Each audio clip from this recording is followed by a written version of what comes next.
आज हम डिस्कस करेंगे फंक्शन ऑफ किडनी के बारे में। किडनी यानी गुर्दा। तो हमारी बॉडी के अंदर दो किडनीज मौजूद होती हैं। तो किडनी बहुत इम्पॉर्टेंट, बहुत ख़ास ऑर्गन है। तो ये ऑस्मो रेगुलेटरी और एक्सक्रीटरी ऑर्गन है, यानी ये ऑस्मो रेगुलेशन का काम भी करती हैं और एज एन एक्सक्रीटरी ऑर्गन भी काम करती हैं। और एक्सक्रीटरी ऑर्गन की बात की जाए कि ये किस तरह से एक्सक्रीटरी ऑर्गन के तौर पे काम करती हैं, तो ये वेस्ट्स को रिमूव करती हैं, यानी ब्लड के अंदर मौजूद जो एक्स्ट्रा वेस्ट मटेरियल होता है, इसके अलावा एक्सेसिव वाटर जो होता है उसको रिमूव करने का काम हमारी बॉडी में मौजूद किडनीज करती हैं। तो इसका मतलब है कि वेस्ट को रिमूव करने के लिए किडनीज क्या करती हैं, ब्लड की फिल्ट्रेशन करती हैं। तो जब किडनीज ब्लड की फिल्ट्रेशन करती हैं तो उस दौरान ये ब्लड का वॉल्यूम और ब्लड की जो कंपोजिशन होती है उसको भी मेंटेन रखती हैं, इसलिए ये होम्योस्टेसिस को भी बरकरार रखने का काम करती हैं। तो होम्योस्टेसिस क्या होता है? स्टेबिलिटी ऑफ इंटरनल एनवायरनमेंट, यानी जो अंदर एनवायरनमेंट होता है, जो बॉडी के अंदर स्टेबल रहने के लिए, जिंदा रहने के लिए एनवायरनमेंट होता है, उसको भी स्टेबल रखना ज़रूरी होता है। तो इस प्रोसेस को होम्योस्टेसिस का प्रोसेस कहते हैं। तो किडनी क्या करती हैं? किडनी होम्योस्टेसिस का फंक्शन भी परफॉर्म करती हैं, एक्सक्रीटरी ऑर्गन्स भी होते हैं और इनको ऑस्मो रेगुलेटरी ऑर्गन भी कहा जाता है। तो ऑस्मो रेगुलेटरी ऑर्गन क्यों कहा जाता है? क्योंकि किडनीज वाटर का जो प्रॉपर अमाउंट होता है उसको भी बैलेंस रखते हैं। अब हम बात करें एक्सक्रीटरी ऑर्गन की कि किडनी जो है वो एज एन एक्सक्रीटरी ऑर्गन जब काम करता है तो वो मदद देते हैं यूरिन फॉर्मेशन में, यानी हमारी जो किडनीज, हमारे जो गुर्दे होते हैं, तो वो ब्लड को फिल्टर करके यूरिन फॉर्मेशन में मदद देते हैं।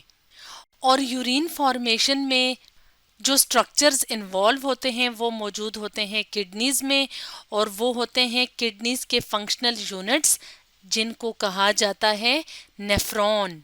तो मिलियंस ऑफ नेफ्रॉन जो हैं वो किडनीज के अंदर मौजूद होते हैं। यहाँ पे हम अपने सामने एक तस्वीर ले आते हैं और यहाँ पे नेफ्रॉन देखते हैं, तो ये एक किडनी का इंटरनल स्ट्रक्चर दिखाया हुआ है। तो इसका छोटा सा पोर्शन अगर लिया जाए तो उसके अंदर मौजूद होते हैं नेफ्रॉन। तो ज़्यादा सारे नेफ्रॉन्स जब मिलते हैं, मिलियंस ऑफ नेफ्रॉन, तो वो किडनी बनाते हैं। इसके अलावा यहाँ पे किडनीज में ब्लड वेसल्स भी आती हैं। तो जो ब्लड वेसल ब्लड लेके आती है किडनी की तरफ उसको कहा जाता है रीनल आर्टरी। जैसे यहाँ पे अगर हम देखें तो जो ब्लड वेसल ये रेड कलर का ब्लड लेके आ रही है तो ये है रीनल आर्टरी। और वो ब्लड वेसल्स जो कि ब्लड वापस लेके जाती हैं किडनीज से, तो वो है रीनल वेन, जैसे यहाँ पे ये ब्लू कलर की शो की हुई है। तो यूरिन फॉर्मेशन के मुख्तलिफ स्टेप्स होते हैं। अब हम मुख्तलिफ स्टेप्स को वन बाय वन करके डिस्कस करेंगे। तो यूरिन फॉर्मेशन को डिस्कस करने से पहले यहाँ पे एक दफ़ा एक्सक्रीटरी सिस्टम के बाकी पार्ट्स भी देख लेते हैं। तो किडनी से ट्यूब्स की तरह के स्ट्रक्चर्स निकलते हैं जिनको कहा जाता है यूरिटर्स। और इसके बाद यहाँ पे ये जो पार्ट है ये है यूरिनरी ब्लैडर, जो कुछ टाइम के लिए यूरिन को स्टोर करता है। और ये ओपनिंग है यूरेथ्रा जिसके ज़रिए से यूरिन बॉडी के बाहर पास होता है। तो ये पार्ट्स हैं एक्सक्रीटरी सिस्टम के। अब हम यूरिन फॉर्मेशन का फर्स्ट स्टेप डिस्कस करेंगे जो कि है ग्लोमेरुलर फिल्ट्रेशन स्टेप। तो ग्लोमेरुलर फिल्ट्रेशन जो कि यूरिन फॉर्मेशन का फर्स्ट स्टेप होता है, तो उसको समझने के लिए हम यहाँ पे इस तस्वीर की मदद लेंगे और स्टेप बाय स्टेप सारे प्रोसेसेस को समझने की कोशिश करेंगे। तो ग्लोमेरुलर फिल्ट्रेशन को अगर हम देखें तो यहाँ पे ये जो पार्ट है, ये वाला सारा जो पार्ट है वो नेफ्रॉन का दिखाया हुआ है जो कि फंक्शनल यूनिट ऑफ किडनी होते हैं। तो यहाँ पे ग्रुप ऑफ ब्लड वेसल्स होता है, यानी ग्रुप ऑफ कैपिलरीज मौजूद होता है जिसको ग्लोमेरुलस कहते हैं। और इसके बाहर जो पाउच शेप्ड स्ट्रक्चर होता है इसको बोमेन्स कैप्सूल कहा जाता है, जो कि क्या करता है, इस ग्लोमेरुलस को कवर करता है। तो ग्लोमेरुलर फिल्ट्रेशन में क्या प्रोसेस होता है? ब्लड फिल्ट्रेशन का प्रोसेस। तो ब्लड फिल्ट्रेशन के प्रोसेस के लिए क्या चीज़ मौजूद होती है?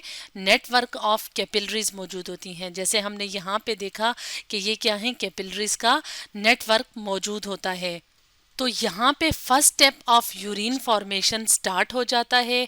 तो ब्लड के अंदर मौजूद जो वेस्ट प्रोडक्ट्स होते हैं, सॉल्ट्स होते हैं, अमाइनो एसिड्स होते हैं, तो वो क्या होते हैं, वो यहाँ से फिल्टर होते हैं, यानी ब्लड कैपिलरीज से फिल्टर होके यहाँ पे किडनीज में मौजूद जो कलेक्टिंग ट्यूब्यूल्स होती हैं, यानी जो यूरिन को कलेक्ट करने के लिए ये ट्यूब्यूल्स मौजूद होती हैं, यहाँ पे ये फिल्टर हो जाती हैं।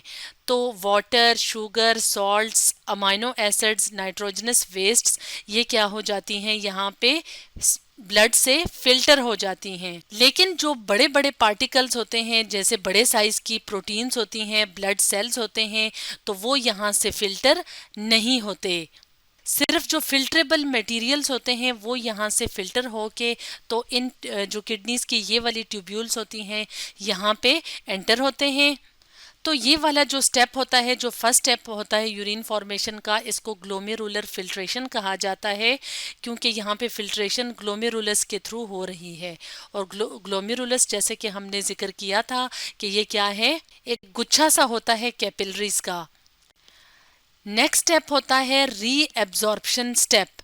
तो रीएब्जॉर्प्शन स्टेप में क्या होता है कि यहाँ से जो ब्लड की फिल्ट्रेशन हुई थी तो उसमें जो मुख्तलिफ मटेरियल्स आए थे, जो कि इन ट्यूब्यूल्स में, यानी नेफ्रॉन जो कि किडनी के फंक्शनल यूनिट हैं, तो नेफ्रॉन के अंदर ये जो कलेक्टिंग ट्यूब्यूल्स होती हैं, तो यहाँ पे जो फिल्ट्रेट होता है, जैसे कि हमने फर्स्ट स्टेप में पढ़ा था, जब फिल्ट्रेट यहाँ से गुजरता है तो दोबारा से जो वाटर और सोल्यूट्स होते हैं वो रीएब्जॉर्ब हो जाते हैं ब्लड के अंदर, यानी वो दोबारा से शामिल हो जाते हैं ब्लड के अंदर। तो तकरीबन 99% जो फिल्ट्रेट होता है जो फर्स्ट स्टेप में बना था, वो रीनल ट्यूब्यूल्स के ज़रिए, रीनल जो वर्ड है वो किडनीज के लिए इस्तेमाल किया जाता है, तो किडनी में मौजूद ये जो ट्यूब्यूल्स होती हैं इनको रीनल ट्यूब्यूल्स कहा जाता है, जो कि नेफ्रॉन का पार्ट होती हैं। तो इनसे 99% फिल्ट्रेट दोबारा से रीएब्जॉर्ब होकर ब्लड स्ट्रीम में शामिल हो जाता है। तो मुख्तलिफ प्रोसेसेस इन्वॉल्व होते हैं, जैसे कि ऑस्मोसिस का प्रोसेस होता है, डिफ्यूजन का प्रोसेस होता है, एक्टिव ट्रांसपोर्ट का प्रोसेस होता है, जिसके नतीजे में ये मटेरियल्स रीएब्जॉर्ब होते हैं। तो इस स्टेप को रीएब्जॉर्प्शन स्टेप कहा जाता है। तो लास्ट स्टेप जो होता है उसको कहा जाता है स्क्रीशन स्टेप। तो इस स्टेप में क्या होता है कि ख़ास किस्म की कैपिलरीज होती हैं जिनको पेरीट्यूब्यूलर कैपिलरीज कहा जाता है। जैसे यहाँ पे इस तस्वीर में अगर हम देखें तो ये वाली जो कैपिलरीज होती हैं, तो फर्दर जो वेस्ट प्रोडक्ट्स होते हैं, जैसे हाइड्रोजन आयंस हो गए, पोटाशियम आयंस हो गए, तो वो जो प्रोडक्ट्स होते हैं जिनकी बॉडी को ज़रूरत नहीं होती, बॉडी के लिए वो रिक्वायर्ड नहीं होते, तो वो इन पेरीट्यूब्यूलर कैपिलरीज की मदद से ब्लड से फिल्टर हो जाते हैं, और जो फिल्ट्रेट होता है जो कि रीनल ट्यूब्यूल्स में मौजूद होता है उनमें शामिल हो जाता है। और इस तरह से यूरिन फॉर्मेशन का स्टेप कंप्लीट होता है। तो यूरिन के अंदर ऑलमोस्ट 95% वाटर और 5% नाइट्रोजनस वेस्ट पाए जाते हैं। कौन कौन से नाइट्रोजनस वेस्ट होते हैं? उनमें शामिल है यूरिया, अमोनिया एंड क्रिएटिनिन। तो यहाँ पे एक कलेक्टिंग डक्ट होती है जिसके थ्रू यूरिन मूव करता है यूरिटर की तरफ, जो कि क्या है, एक्सक्रीटरी सिस्टम का एक पार्ट होता है, जिसको हमने वीडियो के स्टार्ट में डिस्कस किया था कि एक लॉन्ग सी ट्यूब होती है जो कि यूरिन को लेके यूरिनरी ब्लैडर तक जाती है। तो इस तरह से यूरिन फॉर्मेशन का प्रोसेस जो कि किडनीज के फंक्शनल यूनिट नेफ्रॉन में होता है कंप्लीट होता है, और यूरिन मूव करता है यूरिटर के थ्रू और जाता है यूरिनरी ब्लैडर में। तो आज हमने डिस्कस किया फंक्शन ऑफ किडनी के बारे में।